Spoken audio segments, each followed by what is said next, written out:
You know I was gonna do a video on this. I just really did. I didn't understand it at first. When I first saw the story, I was like, "What the? What is this?" And then yeah. So let's see what actually is going on here. But Activision Blizzard is saying that diversity is a problem, and they're gonna use math, I guess, to try to solve it. A tool per se to try to solve the issue of diversity. Activision Blizzard has their own set of problems, but this is the route that they're going. The studio has released a diversity space tool. Activision Blizzard has issued a statement via Twitter and updated the diversity space tool blog post to address responses to the original announcement. The studio states that the prototype tool has been tested internally, but it's not in active use. And their dev team have always and will continue to drive in-game content. The statement also says that the original post has been updated to clarify the purpose of this tool, which the studio claims is one small component of our broader. I love that they say D-E and I. When you basically, if you put the I in front of the E, it spells die, which is more proper considering this. But it's diversity, equity, and inclusion. You know, it's the fake departments that a lot of these brigaders have. Or not brigade. I guess they are technically brigaders, but the massive companies that for whatever reason are hiring people with neon colored hair to implement some sort of policies of diversity. But it's going to be a part of that's part of it. It says it concludes an apology. We regret any offense in the original post may have caused. The blog post has been significantly changed in its update. All of the images have been removed, including ones that depict how the tool works, which we detailed in our original story. Importantly, huge sections of the text have been removed as well, including paragraphs under the sharing and caring section that originally detailed how the tool was tested by a team working on Call of Duty. Look, they posted it. They may have clarified it and maybe given a little context, but removing that does nothing. We still know what you did. We use the diversity space tool to figure out what more diversity looks like across all of our characters in both campaign and multiplayer and live seasons. The original post reads, and now we're going to use that data going forward into next games we're working on. The original section stated that Overwatch 2 team had experimented with the tool and that the plan was to release the tool internally across Activision Blizzard starting this summer. Into Q3. The ultimate goal was making the tool available to the industry as a whole. So they were trying to make some diversity tool. Again, still don't understand what the fuck's going on. But they're trying to make some diversity tool. And then they're trying to have that apply to everybody. Now, the original story, not apply to everybody. Basically, other companies pick it up and implement it. Activision Blizzard Studio King has shared a bizarre diversity space tool meant to help its studios design more diverse characters by using math.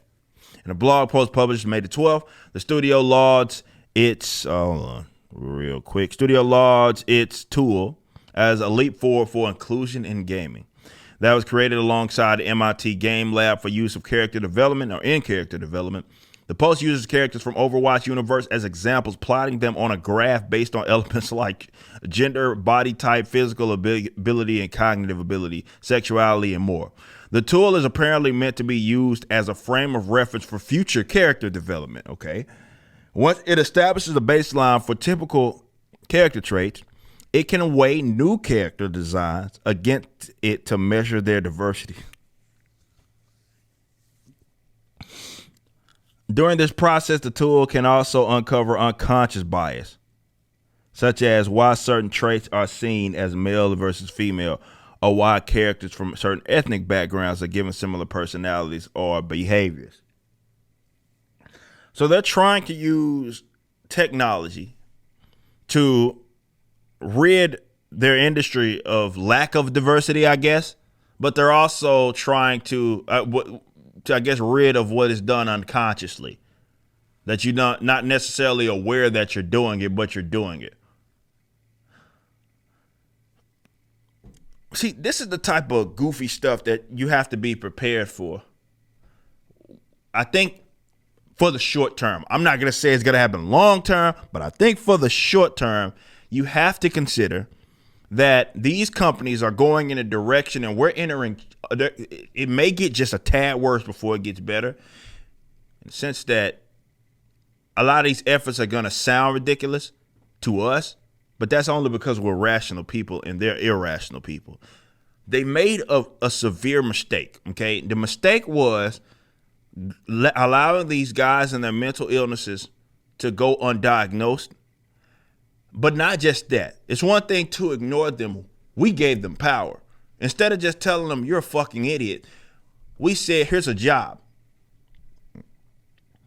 And you've now employed people that otherwise probably would be out of work anyway, or maybe forced to get a real job and learn a new skill. Now they're actually working for very big companies who have now taken it upon themselves. A lot of this started with the Summer of Love in 2020. You got to understand, so many companies got pimped into publicly taking the side of the social justice left in aspects of racism, like diversity efforts, all of that stuff. It goes hand in hand. It's just social justice bullshit, same stuff. And now those people have, I guess, to say, well, look, we haven't been doing all of what we can, so this is what we're going to do in our efforts going into the future. And what they did out of that was hire a bunch of weirdos to work for them. Those weirdos are now in positions to make things happen. And now you have advanced causes for diversity and other bullshit that nobody cares about, but they care about, to be fair. That has often nothing to do with their brands or if the game's going to be successful, let's say in this case, has nothing to do with any of that. Like, you're not enhancing your product by making it more diverse at all. Nobody really cares about that. If anything, you can hurt it because what now at this point it's artificial, right? You're doing stuff for the wrong reason. You're not doing things to entertain. You're not doing things for the sake of giving people a good experience. You're doing things to check boxes. And when you do that, often your product is going to suffer because of it. But these weirdos and their neon colored hair and their nose rings and shit, they are now in positions of power within companies. And they're leading in terms of the direction. So we look at this story and we say, what the fuck? But that shit probably makes sense to other deranged people. Like, I don't know if you've associated yourself or actually had conversations or viewed like myself. Again, not a crack smoker at all, but I am a crack specialist. So when I know the way of the crackhead, and I've, studied them. And when they interact with each other, the rational person will look at that interaction between those two crackheads, and you'd be like, what the hell is going on? But to those crackheads, they know what's going on, and it makes sense to them. It's the same thing here. Like, this shit don't make sense to us. We look at this, and you might read that. Rational, normal people will read this and be like, what? But it makes sense to them because they're deranged.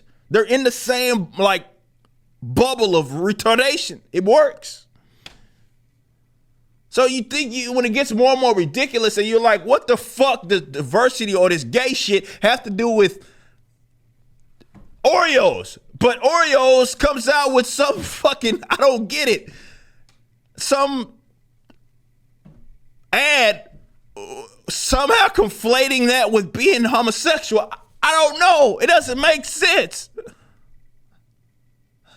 But makes sense to them. And all these people that we were once just making fun of and writing off, well, they working for maybe some companies that you liked in the past. So it's just going to get more ridiculous in the short term. And I just say, come to expect it. It's not going to make sense. You just listened to a clip from my podcast, For Canon's Sake, which is live throughout the week at 12 p.m. Central on youtube.com/YoungRipper59 and odyssey.com/@YoungRipper59. Be sure to check out my website, ericdjuly.com, so you can stay up to date with everything it is that I'm doing. You can also become a member and get access to a bunch of cool perks and exclusive content, which includes a social media hub where you can interact with myself and other members. It even has an app that you can get, which is now live in the Google and Apple stores.